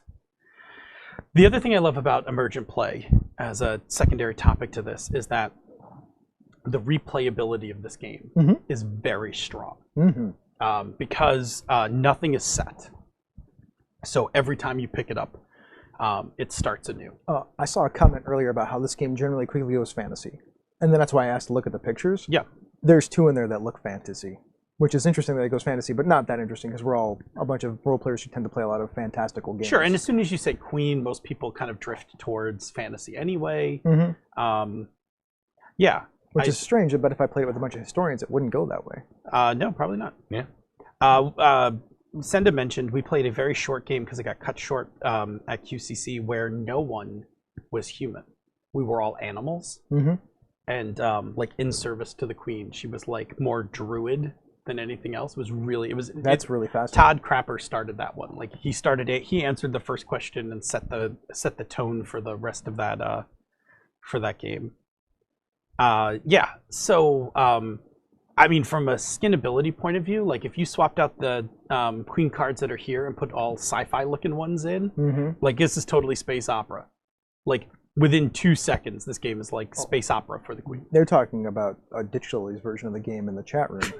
And I'm like, well, yeah, because like you have like in the Ditchley's, like you're touring, right? And the last question is your relationship is on the rocks. Do you break up?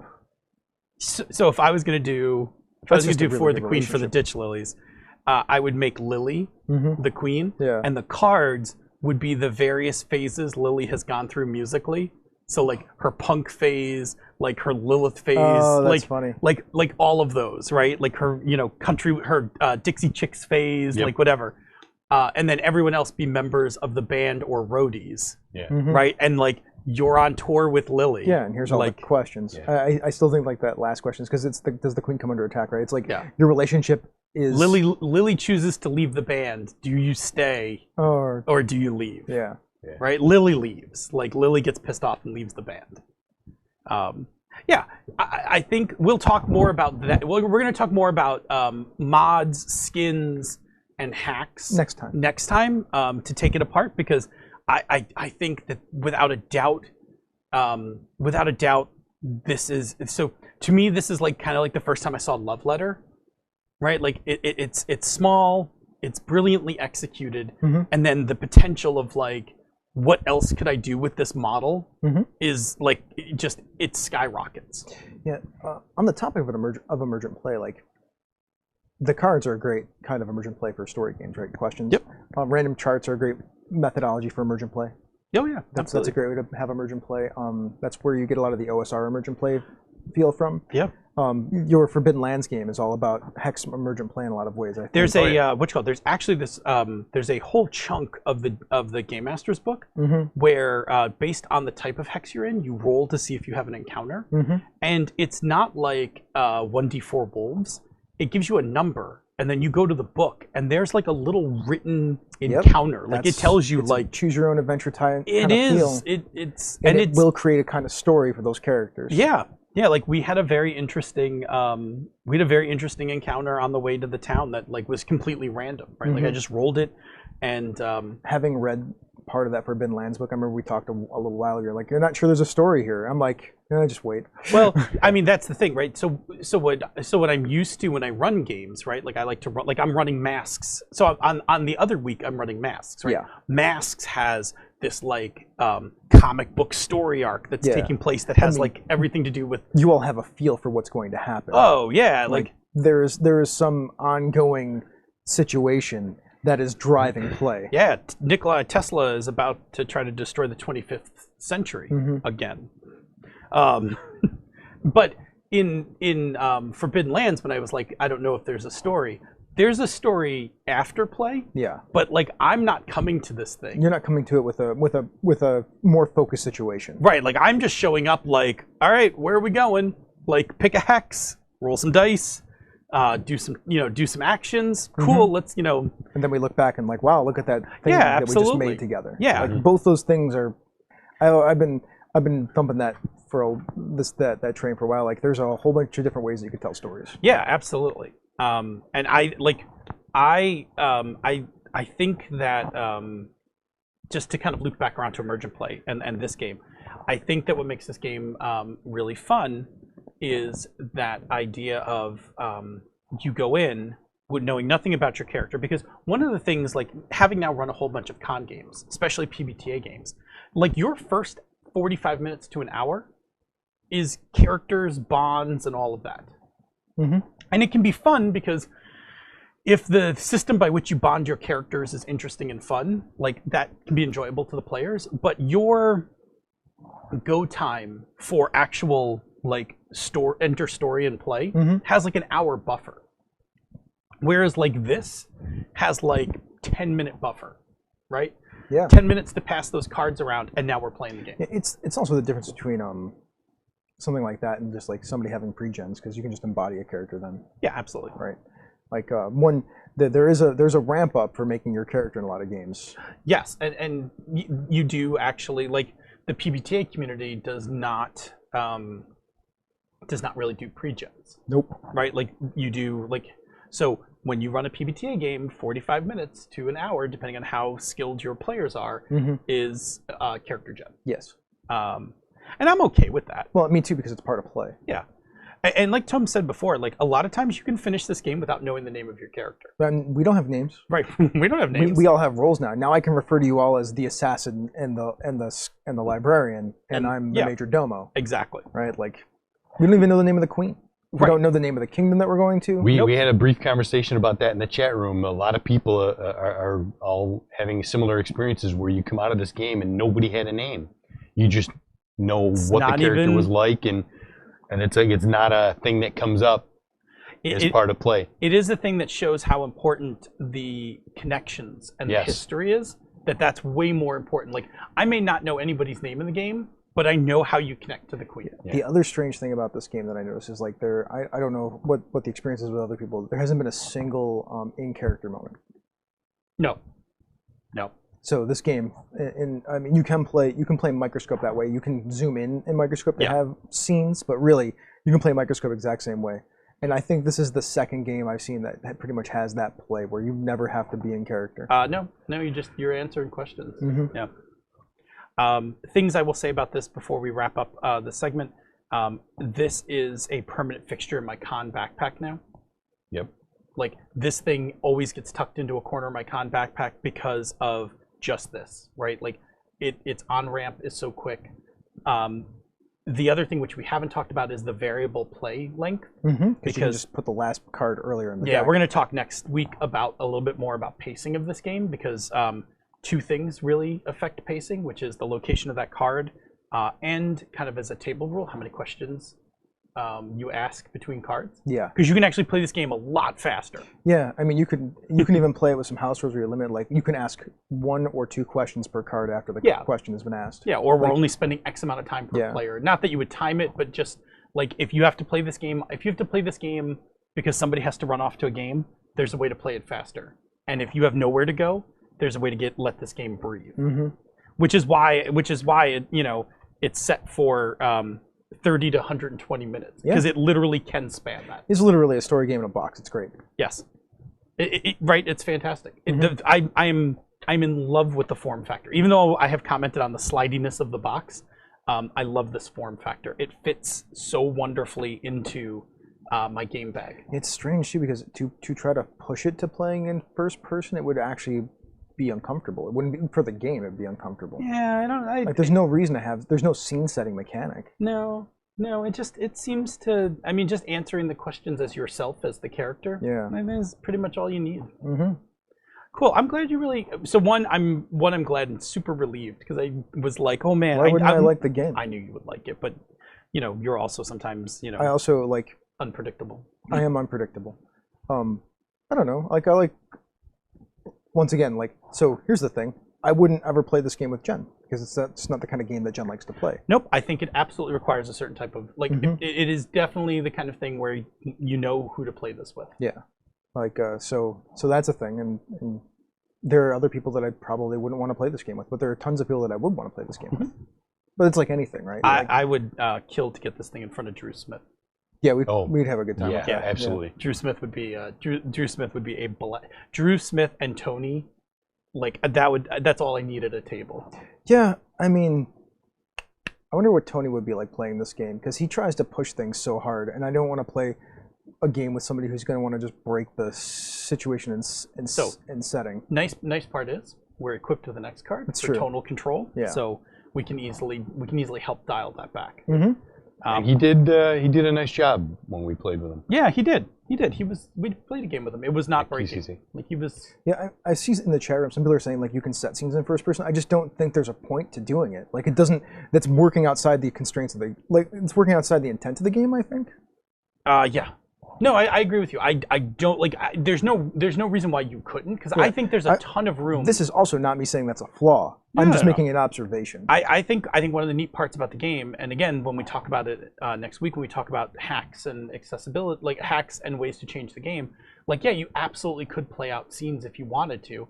I think it drastically changes the length of the game, but you could. You wouldn't break the game. The game does everything I need it to do in just the format it's in. But there's no reason why you couldn't be like, hey, I'm going to take this thing on a deep dive. Let me change this. There's no real character interaction in this game. No, I mean could there be, or could we have a meta thing like where we're all sitting around a table, like I don't know, having dinner, and these questions keep coming up, or like yes, but like, do we need to? No, because you can't answer these questions from first person, but there's no. Yeah, I answer almost all of mine. So do I. I was answering them as if I was the character, right? But like, there's no I wasn't interacting with the scholar, and I wasn't interacting with the assassin. I'm gonna try to remember, if you wouldn't mind putting a pin, just put the word campfire I think I have an idea of like a meta frame you could wrap around this that might be interesting. Not necessary, but interesting if you were interested in first By the way, player. chat room, just wait 5 seconds when you actually hear it, and you can see how I may have misspoken, but I was actually right. So, okay, cool. That's our first part. Next week we come back. We're going to return to the game. We'll have a few more topics. I think we're going to talk about variable pacing because I think it's also a really interesting feature of this game. And we definitely will talk about just brainstorm ideas about hacks, mods, reskins, and things like that. Because yeah, sure. the game designers and us aren't going to be able to leave something like this alone for too long. Cool. Ready to roll on to the conversation corner? Yeah, let's do that.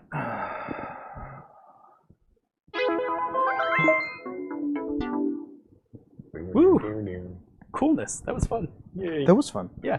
Oh, I'm so glad I got to play this with They're you. still trying to convince me that you can play this game as a bunch of characters having character interactions with each other. Yes, you totally can. I mean, I suppose you can. It's not the can. You have to It's work so do fucking you- hard to do it. It's not the can. It's do you need to? Not really. Right? Like, Yeah. that's what I'm saying. Like, of course you can. It's not even necessarily part of. It's not even an intentional part of the game. No, that's what I'm saying. Like, do you need to? No. Can you? Yes. I mean, like you sure, should you play. can do a lot of things. Like you can play as political spy entry games with D&D, but you don't Right. have to. Right. So Like- you can all just stop. Yeah, I don't think you need to. I don't think. Yeah, I think I understood you completely. Like, I understood you. It's not a Yeah. can. It's a do you need to? Yeah. You don't need to. Yeah. Or should you? I will not say should, because should applies judgment. I think if people are super into this I game, don't know. A and lot of we're- people like to tell me that you shouldn't do things with D&D. I don't think any. I mean, I think D&D is a kind of universal game. I think there are things it does better than other things. That's how I treat most games, right? Like, should you run a political thriller in D&D? Maybe. I don't know. Can you play John Wick with D&D? No, you shouldn't. You can, and be clear. My tweet What said. did I say? You shouldn't. What did my tweet say? You can, but you It's shouldn't. a non-optimal design. Yeah, that's what I'm saying. It's Yes. a non-optimal design. Yes. Okay. Yes. So, cool. Somebody talk about something this week. Go ahead, Bob. Of course, playing Minecraft because that's the thing we do. Oof, we're but logging a lot of Minecraft. man. we've pulled Jerry into the fold now. Jerry has joined us on the server, so he's running around doing his thing. He's late early game at this Late point. early He's game. starting to get some resources. And we are this close. My fingers are like a half an inch apart. We're this close to having Glenn jump on with us. That's happening. So that's going to happen. I prepping for my root canal tomorrow. Woohoo! What exactly do you do to prep for that? Mentally, I'm just like excited for it, and that sounds like a weird thing. Why am No, I I happy? get I'm it. happy Get it over because with. I want this root canal done so that this side of my face will stop being annoying, Yeah. and I can actually chew over here and all that other stuff. Absolutely. So I will be happy to have this done and everything to be healed up. Don't Minecraft high. Yeah, don't Minecraft high. Don't Minecraft high. You're gonna get hurt. Yeah. I put a note in here in my conversation corner piece where I said mental gymnastics. What I mean by that is I went into this summer trying to mentally convince myself that the summer was not going to suck at work. I had a conversation with my therapist about it because short a bunch of people with vacations, one person's out on maternity, a lot of work is coming in. It had a potential to be a really difficult summer, and last week and the week before were really rough. But I did the mental gymnastics to not frame it as negative walking in, to try not to get that self-fulfilling prophecy going, where if you keep going in with a negative attitude, you're just going to make everything negative and it's going to happen that way. And things pretty much went way better than I had originally forecasted like a month and a half ago. The last 2 weeks were kind of rough, but they were not terrible, and we got through them. And then by the end of last week, things had calmed down quite a bit, and this week so far has been pretty mellow. So I'm happy that I was able to keep the negativity at bay and work on those kind of mental exercises, because negativity is a killer. It is. And people laugh when I say things like, the power of positivity is real. It is. Trust me, I went through a huge chunk of my life from 2008 to 2016, 15, where there was a lot of negativity, and when you spin that back around and try and keep a positive attitude, it starts to work. So, and yeah, we talked about this earlier. Forums for Misdirected Mark. Woo! Having to jump in there and start having some conversations and having a good time there, and thanks again to Rob for putting it all together and getting those up and running, because it's going to be fun. Coolness. How the heck did I pop up on Paul Beakley's Indie Reading Club? I don't have know. no idea. Find out in the after show. I guess so. Yeah. Wow. How about you? Me? What about you? Me. Let's see. I started watching Stranger Things. I dig it. It's good. I like it. This season's really good, and I'm 4 episodes in, and it's not wasting any time. Like it's moving along at a very nice pace. I want to finish it this week. I'm not sure if I have enough time to finish it this week, but I've been enjoying it. It's really good. I had the house to myself last week, so I made a ton of delicious food. I cooked a whole bunch of... Anything experimental? Well, I am perfecting my pork fried rice. So I actually made Chinese barbecue pork a couple nights beforehand, and just made a stir fry with it the first night I made it, but then I saved the rest of the pork and made actual pork fried rice, and like totally nailed it. Like, oh, love it. It's a bit of an effort, like a whole bunch of prep, but it goes, like, once you start cooking it, it goes together really quick. But man, it's such good comfort food. Like, I have this like big green bowl that I used to have as like a cereal bowl. Basically, when everybody is out of my house, I pretty much eat all my meals out of it because I just make stir fries all the time. So, but I had like a big bowl of fried rice and would just sit and watching Stranger Things. Mm-hmm. Yeah, I did that, and then for fun, I did Saturday morning. I did an omelet on top of a tater tot waffle. Because if you've never had a tater tot waffle before in your life, like, you are missing the perfect substrate on which eggs should rest. It is just perfect. In fact, if you, I'm not a huge fan of it, but if you go with runny yolks, right, the tater tot waffle will just catch all that for you. So anyway, I had a lot of fun. I did a lot of cooking, which I really enjoyed. Oh, and I also made this really good Mexican street corn salad. And we're I still made not it. going to have an after show. It's not your fault. No. I just realized what time it was. So anyway, I did a lot of good cooking. I played a bunch of Minecraft. I'm up to the point now where I'm giving myself projects each week. Oh, nice. For So, Minecraft, yeah, that's cool. Yeah, last week I worked on power generation. This week I'm working on monster spawning, and then I've got a couple more projects, and then I'm getting into nuclear reactors. That's my end game plan is reactors. I'm building my way up towards it. And the other thing I did is I started reading the game Operators, because my Masks game is coming to a conclusion, because Tony's going to be taking a break because he's a new baby on the way.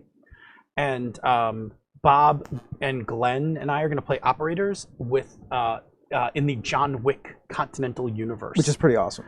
Yeah, I'm looking right now to see if I can't find on Amazon a bag of gold coins, so that I can... That would be cool. So I can use them. I mean, at worst case, I'll use poker chips, but I think just...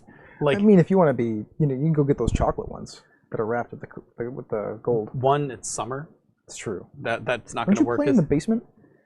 Yeah, but still, it's summer. Okay. Plus, it's chocolate. People are going to eat them. That's fair. But I like the idea of having. I like the idea of actually having the gold coins, and then I thought for the markers, I'll just do index cards, like folded index card. You have to write your thing on the marker. Nice. And then I'll make them bleed onto the Okay, not bleed. I mean, if they're going to volunteer to do it, That would be badass. but making them is that's non-consensual. Unfair and not consensual.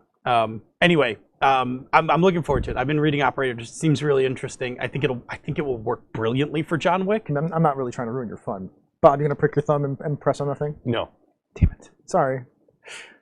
I don't want to get hurt. I don't want to be burned. I don't want my heart torn out of my chest. Blah blah blah blah blah. Kalima. Anyway, that's me. How about you? I'm sorry. It's flipping you off. Oh man. Okay. What did I do? So I watched The Boys. That's next on my list. It is. I liked it, but it's not a. It's mean. It's a mean show. It's the comic book was rough. I read like a 6 or 7 issues of the comic book. The comic book's rough. I kind of wish that. So it's hard for me because like I'm like I don't mind brutal stuff. I have no problem with some of the brutality that exists in that, but it is an interesting show, and I'm not sure who the good guys are. Yeah, I'm not sure that. I don't think that has good guys. I'm not sure it's a good guy kind of show. There is one character in that show that I am pretty sure is a good person, and that's it. Everybody else is suspect. One that's on the fence, and one that's good. Right. That's it. That's it. But you know what the weird thing is like, even the people that I hate, especially in the first few episodes, I catch myself feeling bad for them later, and then I'm like, no. They're awful. They're awful, but I keep asking myself the question, like, is it their fault that they're... I mean, it's their fault that they're awful, but has society really pushed them to be that? I'm now hopeful that if... That's what that show's about. I'm now hopeful that if Amazon was willing to option The Boys, that now that they'll... somebody will come around and option martial law. Because that, to me, would be just about That'd the be a end thing, right? of... Like, also a awful comic book, but I would love a martial law comic book. Played Terraforming Mars, like a whole game of it. That was fun. I had a good time. Yeah. You love that. You do loves that game. Yeah, at a Gathering Game, that game cafe that I like to go to. Yeah. It was really wonderful. I went and played poker on Saturday night with Mark Napick, former host of the show, and a bunch of other people. Meeps and Cheeps was there, Deb O'Brien. Nice. And her husband John, who's also a part of the community. There's a number of people from the community. Jen Adcock was there. I mean, I won. Nice. Whatever. Look at that look on your face. What? I won. Of course you did. Of course I did. What else? I played Extra Extra. I own Extra Extra. Oh, so do I. Yeah, it's really actually pretty fun. It's a depending on which scenario you're playing, it's a worker placement game, so it goes pretty quick. The longer scenarios will be longer. We didn't play with... Well, obviously, they'll be longer, duh. The longer scenarios will last anywhere between an hour and an hour and a half. We played the intro one, which takes out some of the rules. Yeah. So this game actually onboards you for playing the game. But you're basically making a newspaper. I heard it's pretty cool. It's pretty cool. We should play it sometime. We should. Like I said, I own it. I played this game called Out of the Woods, which is by the guy who did the video game Alice McGee's... Bridget, you're standing there. What's the name of that guy? The Alice in Wonderland guy? American McGee's Alice in Wonderland, which he did a card game that's like Uno, but better. Like, the game is really fun. So there was that. I was just yelling at one of my roommates because she owns the game. That was a pretty good time. I'll talk about that some other time. That game has actually got some clever things in it that make Uno like way better than Uno. And then we played Scum and Villainy. Bob, that was a pretty good session, right? Oh yeah. Yeah, we're having a real good time with Scum and Villainy. It's loads of fun. We're going to try to play through 3 more cycles of that, at least. Like job to downtime, and then we might switch over to Band of Blades, because everybody's kind of picked it up. Yeah, we kind of imagine you guys would be getting excited to play Band of Blades. We are kind of getting excited to play Band of Blades. So that's it. That's me. Awesome. How about you shout out to some of our patrons? Let's do some patrons. Yeah. So Ninjabi, that was the name that's on the Patreon. Savannah Sizer, The Rainmaker, Scott Ryder, Richard Ruane, Sean P. Kelly, Richard Wyatt, Stephen Farrell, Roy McLeod, McLeod, yeah. The Tabletop Bellhop, Austin Lemke, Drew Smith, Chris Foster, Evil Rich, Dan Simons, Glenn Seiler, David Walker, Jason Pitt, Donahue McCarthy, and Jean Lorbear. Thank you so much for being our patrons. Thanks to everyone for listening tonight. If you're free Tuesday evenings at 8 p.m. Eastern, 6 p.m. the Queen's time, come join us live on Twitch, where you can chat with other listeners in the chat room for life and ask us the occasional question. If you can't make it to the live show, you should check out our podcast each week wherever you get your podcasts. Also, take a listen to some of the other shows in the Misdirected Mark Network, such as Down with D&D, Bone Stone and Obsidian, Pandas Talking Games, which they're doing digitally right now, which is fantastic, Cypher Speak with Darcy and Troy, The Gnome Cast, the Wednesday Evening Podcast All-Stars, Jen Yu Hustle, She's a Super Geek, the Emmy nominated She's a Super Geek, and Bonus Experience. You can and should also check out our sibling podcasts, The Tabletop Bellhop, The Knights of the Night, and the always amazing Gaming MBS, because Sean P. Kelly is running the Masks of Nyarlathotep right now, and he talks about it a bunch on their Patreon and on the show. No, neat. Nice. Pretty cool. After you have confessed your love for the Queen, but before you decide whether or not to defend her, leave us some feedback. You can reach us directly via email at mmp@misdirectedmark.com. Check out our awesome Facebook group, Ding. Yay! Hit us up on Twitter. The show and the network is at Misdirected Mark. He's at Robert M. Everson. He's at The Light 101, and I am at DNA Phil.